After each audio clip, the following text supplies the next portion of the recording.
This is Oslob, Cebu, a place Joy and I stayed in June and July of 2022 when we were on our trip to the Philippines. I just put a couple of little videos here together. Maybe you'll like it. Like and subscribe if you haven't. Thanks for watching.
Morning, fellas.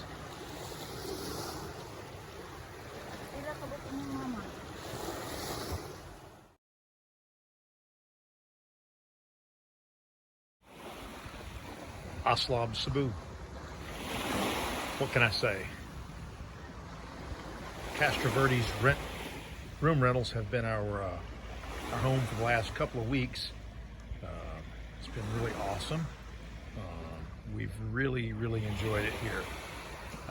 We saw a vlogger's vlog of these rooms, and we knew kind of where it was generally located.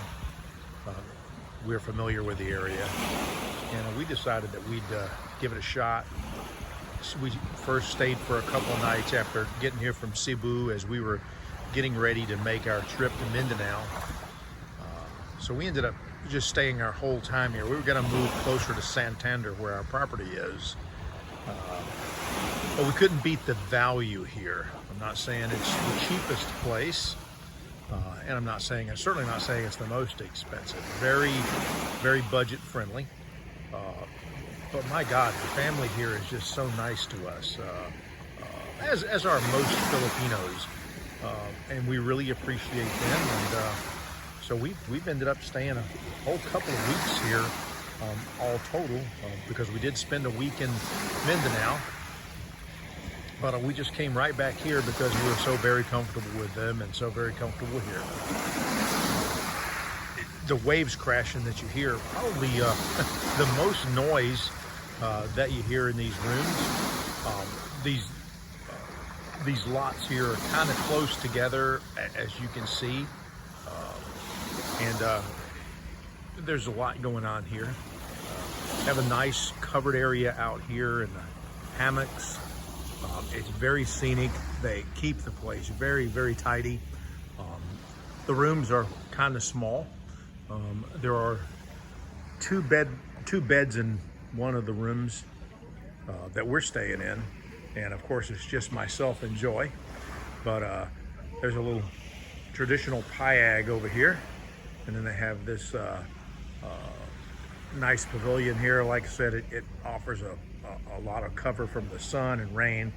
It is the rainy season here, and we have gotten to enjoy that a bit. But this is where we've stayed, and we were going to move closer to Santander, and boy, we just couldn't we couldn't stand leaving this place because again, we're comfortable with it. The location is very convenient. It's really close to the middle of Oslob. I think it's only like I don't know, maybe a 15-minute walk from this location right here where we're standing to the Gasano. 7-Eleven's just around the corner, less than a block away. This is the bus station, so very convenient.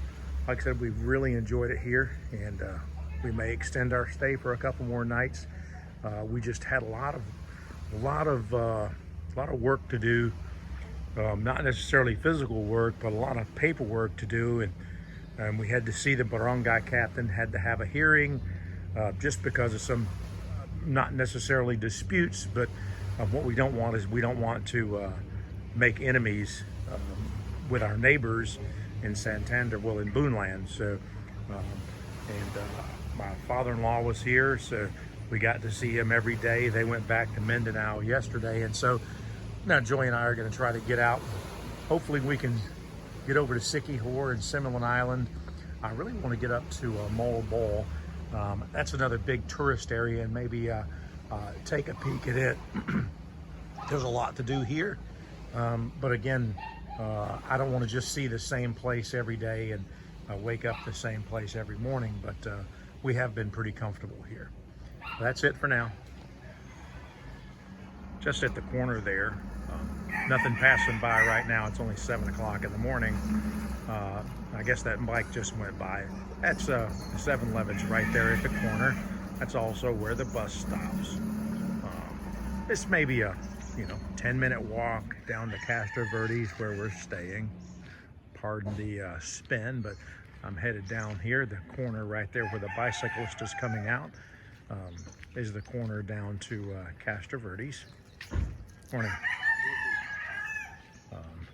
This is the city center here. I guess that's where the barangay's office is, and there's a little health office here. This isn't the hospital. I hear that the nearest hospital to us is here in this town, though. Big Catholic church. There, the waterfront is just down there. There's a little park that Joy and I were at the other day. It was pretty nice. I think it was a Sunday afternoon, so there's a lot of people down there. San Jose here is where Castro Verdes is. It's like I said, a very short walk down here. Nothing that you need that's outside of walking distance. The market is here. There's real close. There's a place to get bread, a nice bakery. There's multiple little sorry stores here that are open all hours. So you can pretty much get anything you need. Something there isn't. McDonald's, Burger King, Kentucky Fried Chicken, Pizza Hut, not even a Jollibee. So if that's your taste, you're gonna have to travel to get that. I think the nearest may be in Karkar or Delegat. I don't know which is closest. Riding a bus, but that would be your nearest place to get something like that if that was really your taste. You see up here to the left is where Castro Verdes is, the blue roof and the orange fence posts there. Pretty nice houses on this street. It's incredibly quiet. Like I said, that was one of the things that Joy and I have appreciated the most is the fact that it's relatively quiet. Here it is, to me, mid-morning, 7 o'clock, 8 o'clock in the morning, and it's relatively quiet. At night you hear kids playing and waves crashing, dogs barking, not too much. In the mornings you hear the roosters crowing. If that's not your thing, this might not be your place. But again, the value is what I'm talking about here, and this is pretty good bang for the buck. Like I showed you just a minute ago, the waterfront is pretty nice. The family that are the host here, very, very helpful. They have coffee in the morning, a little centralized outdoor kitchen, and we've just really enjoyed our stay here. So if you're coming to this area and you're looking for a real budget-friendly place, Castro Verdes room rentals, Airbnb, and you won't be disappointed. Like and subscribe.